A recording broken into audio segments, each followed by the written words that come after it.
This month's podcasts are sponsored by Aubergine Legal. Do you sometimes worry that your business isn't meeting all its legal compliance requirements and wonder if you're ticking all the legal boxes? Are you losing sleep worrying about a piece of legislation that you may or may not be complying with? Perhaps you need some help with your client contracts or your data protection compliance. Or maybe you're worried that your website doesn't have the right documents or legal notices in the right place. Perhaps you have a brand that you want to protect with a trademark. How about if you could outsource it all and eliminate all of your worries? If so, then get in touch with Aubergine Legal, a friendly commercial legal consultancy offering practical and clear commercial legal advice without the overwhelming legal jargon, taking the worry away and helping you to protect your business and minimise your risks. Aubergine offers a free 30-minute consultation if you have any questions or want to find out if they can help, and you can access this link and book your free 30-minute call via the link in the show notes.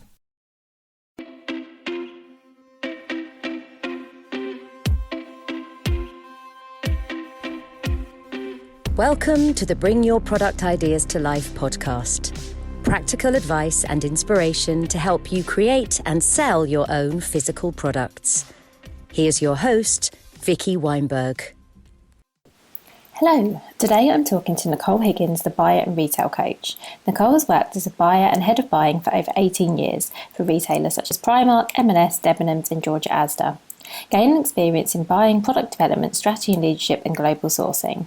In 2020, she established a buyer and retail coach to help small businesses start and scale their product business and increase their sales and profits. This was a fantastic, really interesting conversation I had with Nicole. We cover a lot of topics and I genuinely think there's going to be something here for everyone.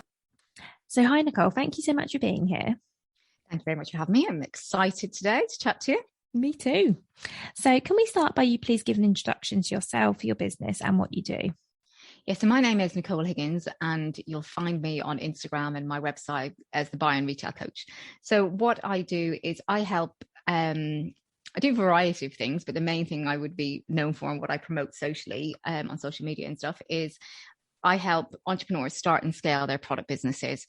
So if you have an idea and you don't know where to start and you want to get going, I help you with that. If you have a product business already and you maybe want to grow it, or you might be stuck and you need to get more clarity of how you can make more income, I can help with that as well. And I also help corporates on projects, and I also teach buying and merchandising as well. Amazing. You do. And my experience, so I was just saying in terms of from an experience point of view, how I came to this is I have 18 years experience working as a buyer and head of buying for companies like Primark, Marks and Spencer's, Debenhams. So within that role, I would have been doing a lot of product development, sourcing from different countries, doing strategies for departments, introducing new departments across a variety of multi-products from health and beauty to lingerie to footwear and accessories and homewares. Amazing, thank you. So clearly you've got loads of experience working with these huge brands. Yeah. So, and I know this is probably a big question, but let's just jump in, Nicole. Is there anything that you learned from working with these big brands that you think small brands could also apply? I think, not everything is going to work. You're going to make mistakes. Some products are going to fail. You're going to, some things aren't going to turn up. A supplier is going to let you down. But generally from a product point of view, if something doesn't work, it's that fail fast and move on, because the sooner you can kind of get yourself out of the problem, find a solution and move on, you can start taking more cash again and get money into the business. So that's one thing I would say that a lot of bigger companies do is, and also within that, they review why it didn't work or what happened so that those mistakes aren't made again. Making sure that you're looking at the numbers. If you don't understand the data in your numbers, then you don't know where you're potentially losing money or where you could make more money or where you could be more effective. So there, I would say in terms of, obviously there's lots of areas. I think also really understanding your customer, because, and I'll touch on this as well, I'm sure, as we go along, but without your customer, you don't have any business. So, I worked for a retailer, and in their head, they wanted to change their customer profile. They wanted to attract a younger customer, but they'd started then to ignore the existing older customer that they had, and they weren't bringing them on the journey with them of why they were changing things or what they were doing. So they started to lose that older customer, and their profits started to decline, sales started to decline. So really understanding who your customer is and taking them on that journey and making sure you're giving them products that they want and need, and I know that sounds so obvious, but it's just really crucial to get that money in the till. Yeah, thank you. So something that just occurred to me while you were speaking, Nicole, is that often when small businesses start out, sometimes they have a big brand in mind that they aspire to be like. But I'm thinking that actually there's probably some advantages to being a small business, if you see what I mean. What do you think? Do you think there are some advantages to being small? I think as a small business, you can really get to know your customer and they really want to engage with you, because especially if you are the face of your brand or you're very kind of visible on socials, they get to know you and they want to get to know what's going on behind the scenes. So I think that engagement piece with a customer is obviously really important and key if you're a small business. And when you're a small business, in terms of advantages as well, you can start lean. You don't have to have bricks and mortar. You don't have to have a full team of people. There's a lot of things that you can do yourself or outsource to start your business. You've got people that, like Adam Frisbee from In The Style, he started his business with £1,000, and they're now they've now floated. I think they're worth about 104 million, or that's what they floated for. I think that's what they were valued at when they first floated. So you don't have to have a huge budget. And you can test. I mean, big businesses also do this as well, but you can test, learn, and then from a product point of view, you can test what works, get back into it. And that's also what bigger businesses do as well. But I think really being close to your customer, you can be leaner, you can outsource things as and when you need to, and be a bit more ad hoc with that, especially if you're starting out yourself. A lot of people try and do everything themselves because they're very conscious of budget, but then you get to a point of, where is your time best spent, and can someone do this quicker and possibly better that I can pay, which then frees up my time to focus on strategy, product, meeting new brands, sourcing new brands, dealing with that supplier issue that you might be the only person that can deal with it. That makes sense. Thank you. I know that wasn't the question we prepared, but when we were talking about big brands and what we as small businesses can learn from them, I thought actually we should actually highlight the fact that sometimes being a small brand does have its advantages. And when you were talking, I was thinking that I can think of so many examples of brands where the founder's done such a good job of being the face of the brand on their own social media. And as you say, you actually sort of invest in them because you genuinely are interested in that person. So let's start. Because I've only got you for a limited amount of time. I'd love to get as much advice as possible, please. Right. So if I start talking too quickly, you'll have to give me time. Slow down. So I would love to have your advice on. I'm going to start right from the beginning here. So I'd really love to have some advice from you on. So you're a new brand and just looking to get started, maybe around sort of developing and sourcing a product. So let's talk about that first. So first of all, before you start developing your product and sourcing it, you need to understand, it's like taking it back to that customer and who your customer is, why you're doing it, why is your product different to what else is out there on the market. So really understanding your customer. So I recommend that you do customer research, and someone to follow for this and who gives great tips on this is a lady called Katie Tucker, who is on Instagram. You can find her as the product jungle. And but definitely reaching out to your audience. And if you're starting out, you're like, well, hang on a second, I don't have an audience, but you know who your customer is, where they would hang out, what their behaviors are. So you can find groups that they might be in. You can look at places like you can also look on forums and see the kind of conversations that are going on, so you get a bit of an insight into what their pain points are, what they're looking at. Also, a good tip that someone gave me once is so if you're developing a product, let's say it's a self-tanning product, and you can go on Amazon and have a look at the bad reviews for that product category. And it might be, it streaks, it didn't dry, it was tacky, it had a bit of a funny smell. So all these things that you don't want your product to have, and you want to be able to shout about the positives of it rather than those kind of things. So creating a customer questionnaire, doing your market research on that side of things, making sure that you're in a category that is growing, then there is potential. or that you're offering something that's different from either a price, a product, or a service, or a quality to what's already out there. So I'd really look at the competition and benchmark yourself in terms of where do you fit from a brand positioning. What's your pricing going to be? What type of product range do you want to have? So really getting that before you start getting into the nitty gritty of it, having that bird's eye view of your product, your business, your customer. So understanding who your target market is, like I've said, doing your research on that, knowing where you're positioned in the market from a brand point of view, and understanding your looking at your branding, your values, your missions, knowing your why. And so there's so much work to do before you start going, right, let's find that supplier. There's so much kind of pre-work for you to look at before you dive in and start spending a whole load of money on samples and time finding the right supplier for you. So once you understand all of that and you've got a minimum viable product, then from a sourcing point of view, it's knowing also what you need. Like, what won't you compromise on? Does it have to be a certain price? Does it have to be a certain quality? Does it have to be sustainable? Kind of understanding those type of things. And then do you want to make it in the UK? Do you want to make it in Europe? Are you not really bothered where you make it as long as you get it for the right price, the right margin, and maybe it's sustainable fabrics, but you're open to have it made in any country? So thinking about those kind of things.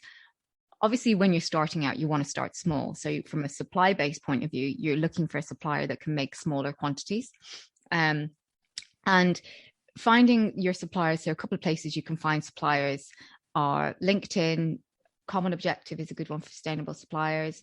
So LinkedIn, Common Objective, even Instagram now, if you put in, you can put in supplier Bulgaria or swimwear supplier, hashtag swimwear suppliers. A lot more people are using Instagram and TikTok actually as well as search engines. So interesting. I had no idea. Yeah. And so people are using that because if you think you might have a supplier that's showing a video of how something's being made or whatever, and tags, footwear manufacturer or whatever it might be in Portugal. So using Instagram and TikTok as search engines, obviously Google, you can find suppliers on Google, Alibaba, there's quite a few places to find your suppliers.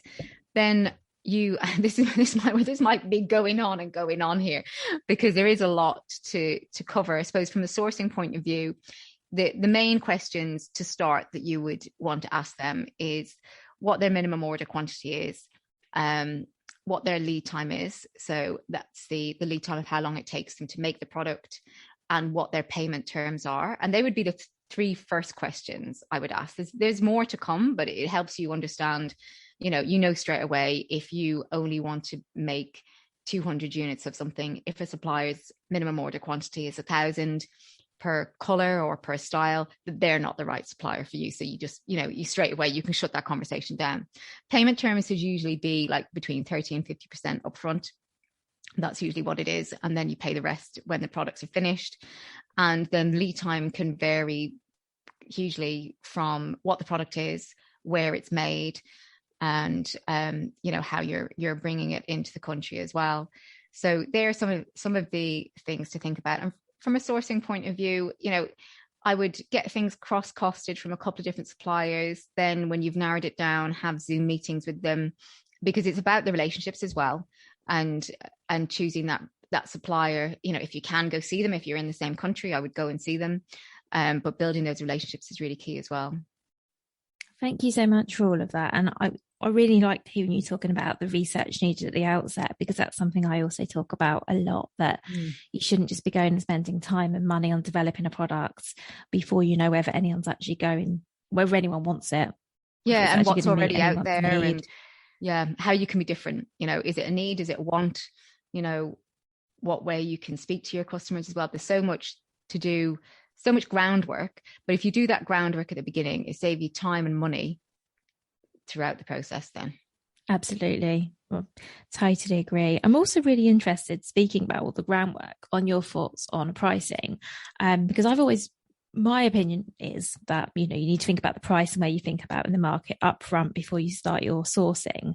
But then you do see a lot of people talking about, and I talking about, go and get prices and then work out what you're going to sell it for based on what you can source it for. Personally, I don't think that's the right way about it, but I'd love to know your take on that. No, I agree with you. You should have an idea in mind of where you want your prices to retail at, regardless of what you've had back from suppliers yet. You should understand, right, for this product, for this quality, I want it to be £100,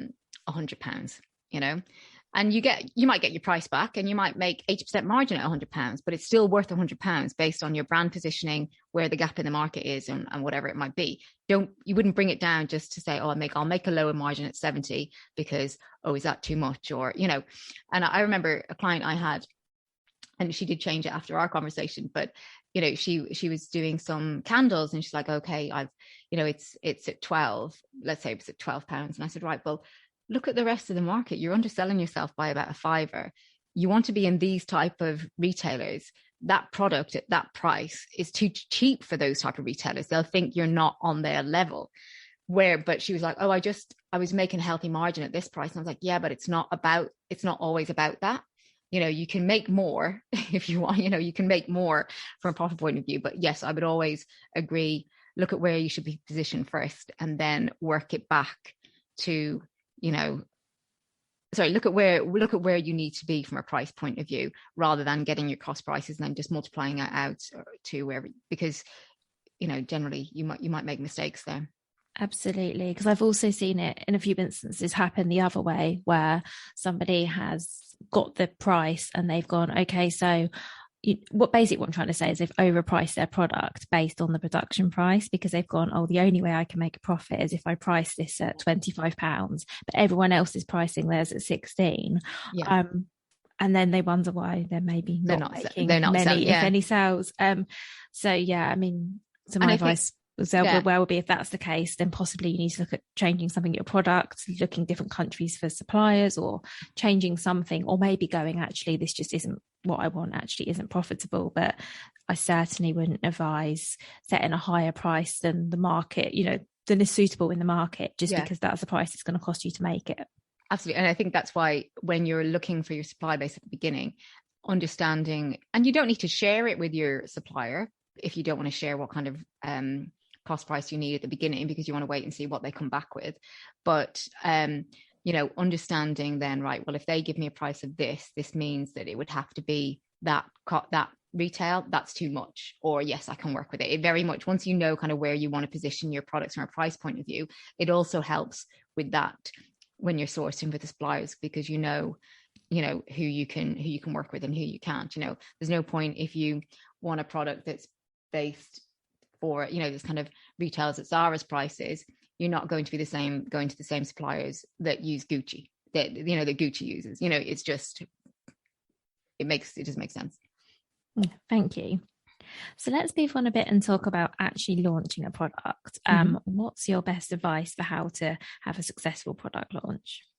Start engaging with your customers as soon as you can. So once you've got your brand and you feel comfortable with your tone of voice and what that might be, bring them on the journey. So you may, and you don't need, I'm not talking about posting every day, but bring them on the journey with you in terms of what you're doing. So you might be thinking, well, I haven't even got any product to show them. What am I going to be talking about? But you can bring them on the journey, you can bring them in the decisions. And when you do that initial customer research, you'll know what they're also interested in. So you might not, you don't have to always just talk about your product. It's other things that they might be interested in. I once, I interviewed for my own podcast, Start, Scale, Succeed, the two founders of a sustainable underwear brand called Panty. And they were communicating with their customers and set up their socials about a year before they launched.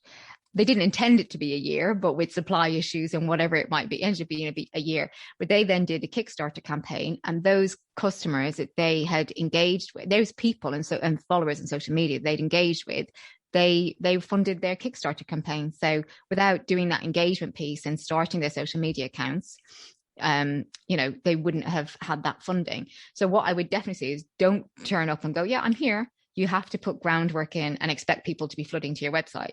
You have to put the groundwork in at, I would say minimum 3 months, really. if you can, but further ahead if you can, to try and build that audience. I'd also, so you're engaging with them, you're looking at other, and you don't have to, you can be commenting on other accounts that you know that they have an interest in that. So if you're a fitness brand, you might be following a nutritionist, you're commenting on the nutritionist posts, people are then seeing what you're saying that's relative to what they're talking about, they go check you out. So it's doing that engagement piece as well. I would also say start growing an email list if you can. So in that way, if you have a landing page done, so you don't need a whole website just to have a landing page. I think MailChimp do it. I'm not sure about Klaviyo. There's a company called LaunchRock that you can literally just set up a page and start collecting email addresses. So you might say, sign up to hear about our launch to get 10% off. You might create so again, if we go back to the activewear brand, you might create some kind of PDF lead magnet that people can download, and then you have their email addresses. So see if you can start building your list, building your engagement. Definitely go from a socials point of view. I'd also go on TikTok, and you're like, you might be thinking, oh God, I'm not gonna have time to do all this, but just do what you can. But the more you can do, then the better you will be for launch. Definitely use influencer marketing to help you. I read a stat that I think for every $1 invested in influencer marketing, you get $5 back from a return on investment. So, and that doesn't have to be big influencers. It's often the smaller ones that have an engaged audience. Have a countdown, but not too far. Like you wouldn't be counting down from a year out. You might be counting down from like 2 weeks out. And competitions are also good, and leverage off other audiences. And so if we take, for example, an activewear brand, you could do a competition with a fitness supplement brand, a nutritionist that might give a session, and someone that's offering a retreat, and you might do this kind of competition together. So there are a couple of things I would suggest to help you with launching. Thank you so much for all of those. And yeah, I know that it might sound like a lot, but I think it's fair to say, Nicole, that there is going to be a period of time between you coming up with the initial product idea and actually having something physically available for people to buy. And obviously we can't give an exact time scale, but it doesn't happen overnight. Yeah. So I think there is the time to do all of that. I also have a podcast episode, I think, which from last summer, that I'll link to in the show notes, which is all about working with influencers. So we had an influencer on with her best tips on how to find people to work with, how to approach them. So I'll link to that as well. I just want to come back to what you said about TikTok actually though, Nicole, because you're the first person I've spoken to who's recommended using TikTok. I'll be honest, I just think I'm too old for it, which is ridiculous, isn't it? Probably shouldn't put those limits on myself. Why do you think TikTok is so good for sharing? In terms of how, from a product business, it's one of the. I do have some stats. Let me try and see if I can. If you want to pause it a minute, and I'll just pull them up. So while I have them here, yeah, okay. So no. TikTok is a must for product businesses because the reach is phenomenal and it's quite quick as well. You don't have, so with Instagram, it's very much about nurturing and bringing them on the journey. Whereas TikTok is a little bit, you don't have to, I don't mean that you don't have to put as much effort in, but you only have a short amount of space for posts, but it has a really high reach. So TikTok now is like what people say Instagram was 4 or 5 years ago in terms of the ease of people seeing your product, what you're doing. But then and I know other people think, oh, I'm too old for it, but you would be surprised. So there's the age group of 30 to 49-year-olds are about 40% of TikTok users. So that's quite a big chunk. And then that if you are a lot of people use, like I said, in terms of TikTok for a search engine and Instagram for a search engine, that the TikTok is more likely to be the source of product discovery. So people go on there looking for brands. And so I think it's like TikTok users are 38% more likely to research brands, and then 44% more likely to buy products that they find on the platform. So, and very likely to engage with the brand. So I do think, and I've had a client of mine, and she did a video and she had 3 million views on it, So to be able to put your product in front of 3 million people potential customers, not all of those are going to be customers, obviously, your website will crash, but it's free, it's organic, all the how-tos. And the way I would suggest you kind of start off is look at the brands that are in your product type and what type of things they're posting for you to get inspiration on, not copy, but to get inspired by, see what are the kind of things that have had the high views, use trending audios. But it's definitely something, do a lot of behind the scenes. And I would just, even if you're not ready, and this is a tip, if you haven't got your branding done, or you haven't, film as much as you can, document as much as you can, because there will be a time where you're going to be able to use it, and you'll have a nice bank of content, of little video stills. Ask your suppliers if they can take little videos of things being made in the factory. All of those kind of things you'll be able to use at some point for content, whether it's on Instagram or whether it's on TikTok. But yeah, if you're a product business and you're listening and you're not on TikTok, then get yourself on TikTok. That is amazing. Thank you. And I really like your tip about asking your suppliers to film little videos as well, because I'm sure for them it's no bother at all. And yeah, that would be such valuable content to have along the line. Yeah, absolutely. And like I said, it's just quick. They can WhatsApp it back to you. You're not, because you probably only need like a 10-second, 30-second little video, or they could do something that's a bit longer and you can edit it and snip it. But all content. I know it sounds stupid, but you going to the post office with loads of parcels is content, Yeah, that's amazing. And you know what? I'll be really honest. I've never even looked at TikTok. I've never opened it. I was about to say never downloaded it. I'm assuming you can go on websites as an app. Yeah, I'd say one thing I'm going to do after this, Nicole, when I have my lunch, is I'm going to go on TikTok and have a look. No, you should. I mean, and I'm guilty in terms of, I've only just started going on it as a platform myself, mainly because I'm launching my own product business later on in the year. But it is definitely, the results I can see from customers and where they're getting their traffic from to their website is very much like TikTok and Instagram. Amazing. Thank you. Okay. So is there anything else you wanted to talk about around launching your product before we move on? I suppose in terms of the PR side of things. So, there's a lot of ways, especially if you're on a budget, there's a lot of ways you can do your own PR. And two people that I would recommend to listen to and follow are Fiona Minute, who is at Boss Your PR on Instagram, and Lucy Werner, who is the author of Hype Yourself.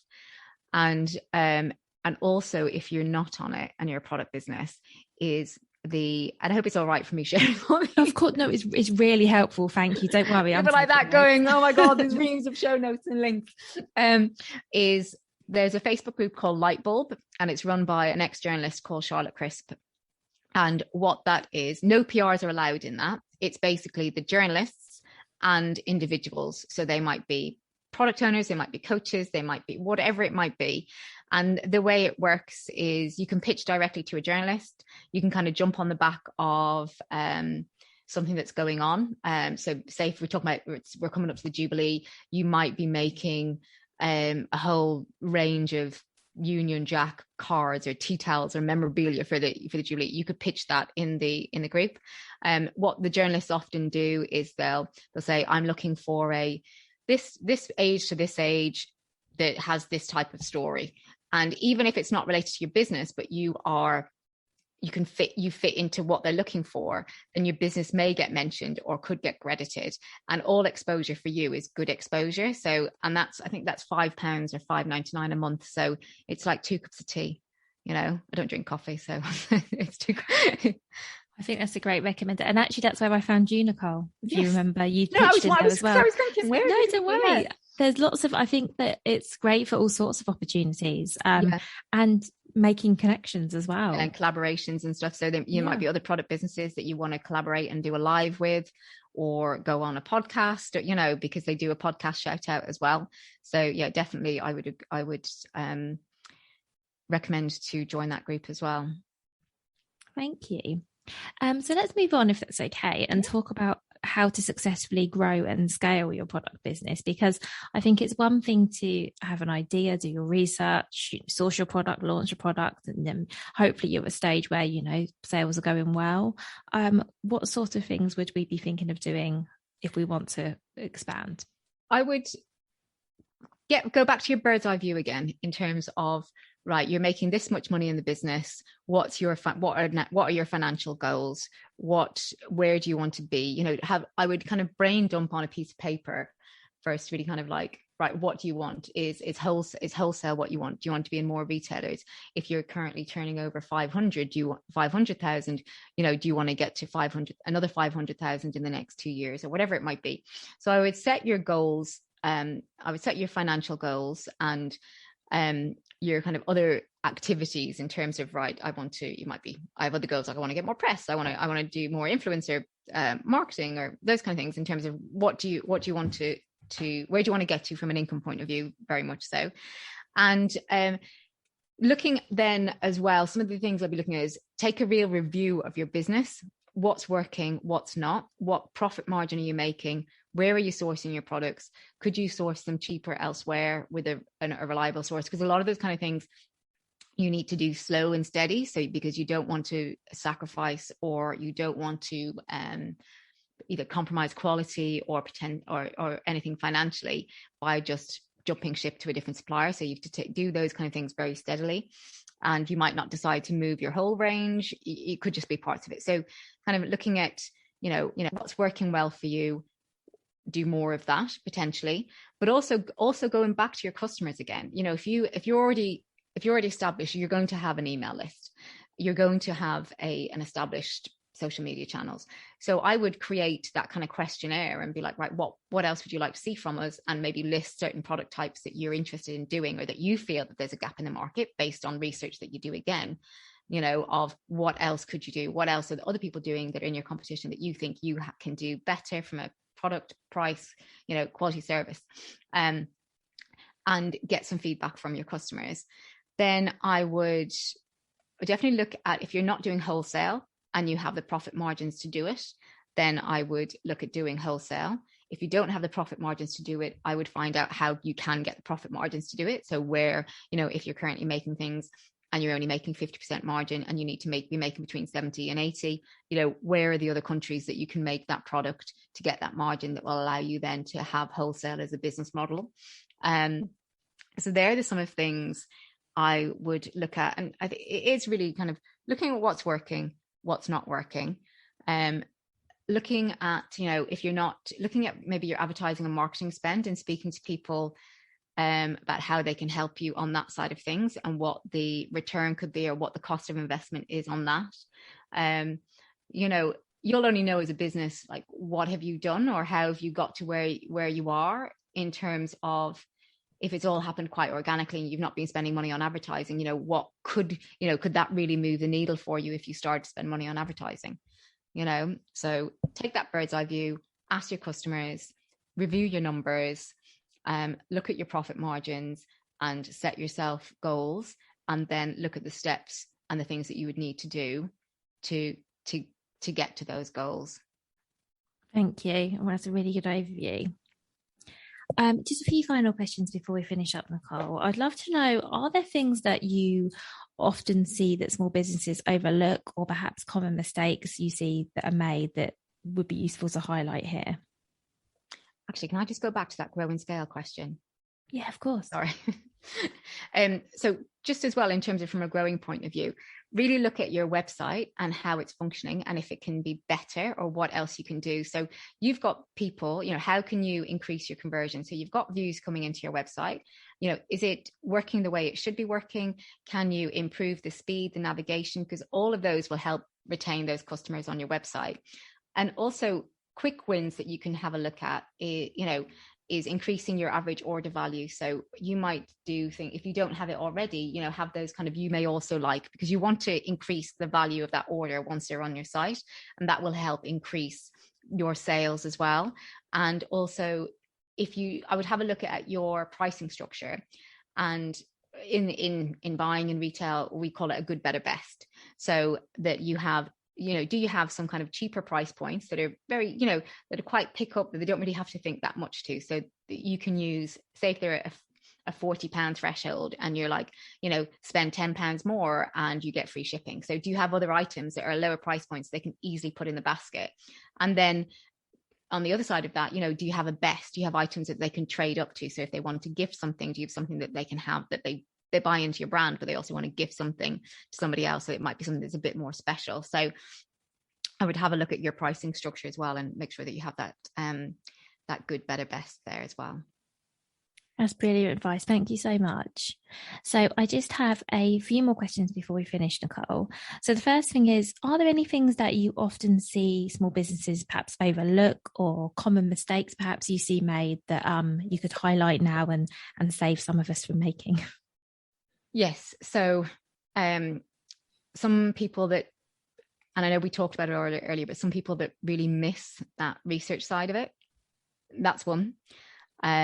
Some that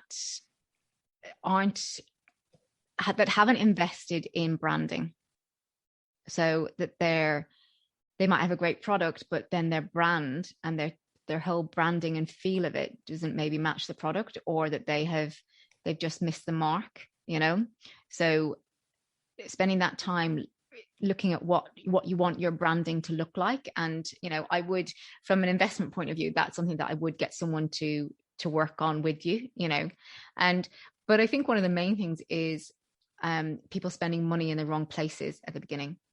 I've had a client who said, I've just spent 20,000 nearly on this website, and I nearly fell off my chair, because that was before there was one product in the that was before there was any product being sold. So when you can get a website made for like £1,500, probably cheaper, I don't know, but you don't need to be spending that much money on websites. I had another client the other day, and they were quoted a very high amount for tech packs, so I would definitely shop around for services that you need in terms of help and support for your business, and try and do it lean where you can, but then invest where you need to, and then the other side of things as well is get support there. You're not going to be able, I know I've said do it lean, but you're not going to be able to do everything yourself. So it might, how I'm babbling a bit now, but I think get support where you need to, knowing what your strengths are.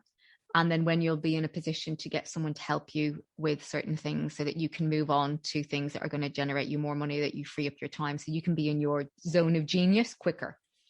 Yeah, absolutely. That does make sense. And I think, like you say, while you want to be lean and should be lean, ultimately, if you're not going to be able to use a website builder and make a website that looks professional, then perhaps that's something you can outsource. And I'd also probably say that even if you could do that yourself and you could do a good job, I guess if you are able to outsource, so you can focus on engaging with customers, building an audience, maybe that's also something to consider.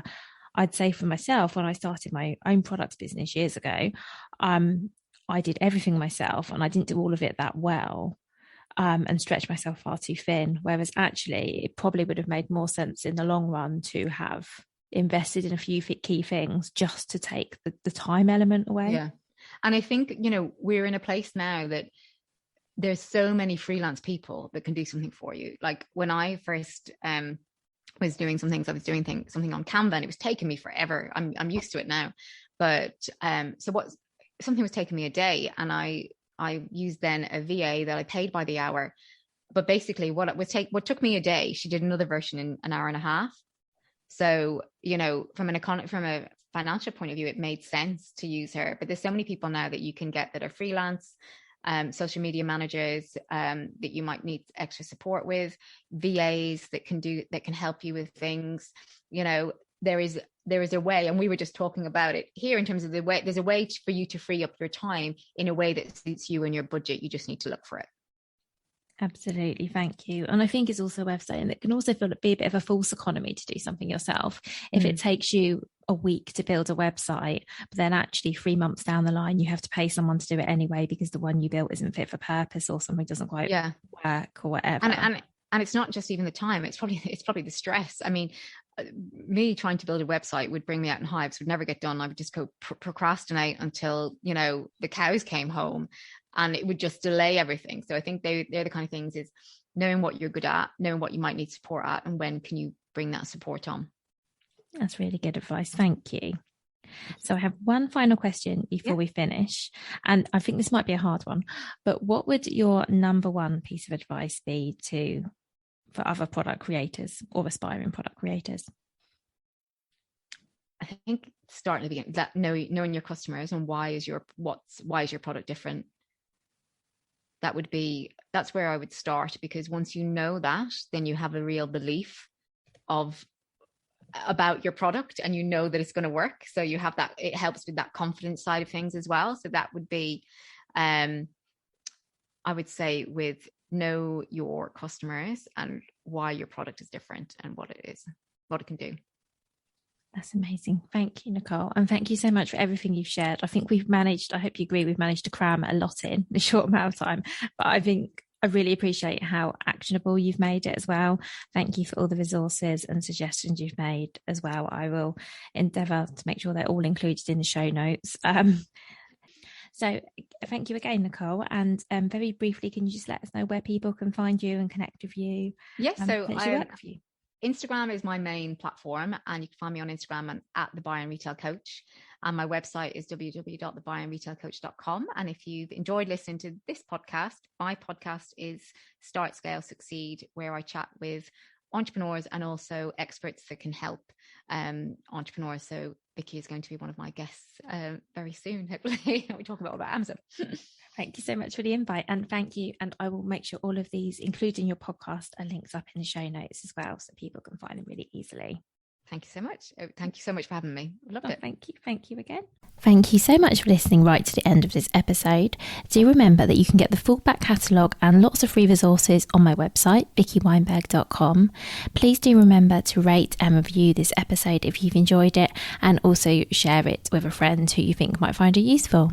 Thank you again, and see you next week. If you've been inspired to start a podcast in 2024, I really recommend my podcast host, Captivate.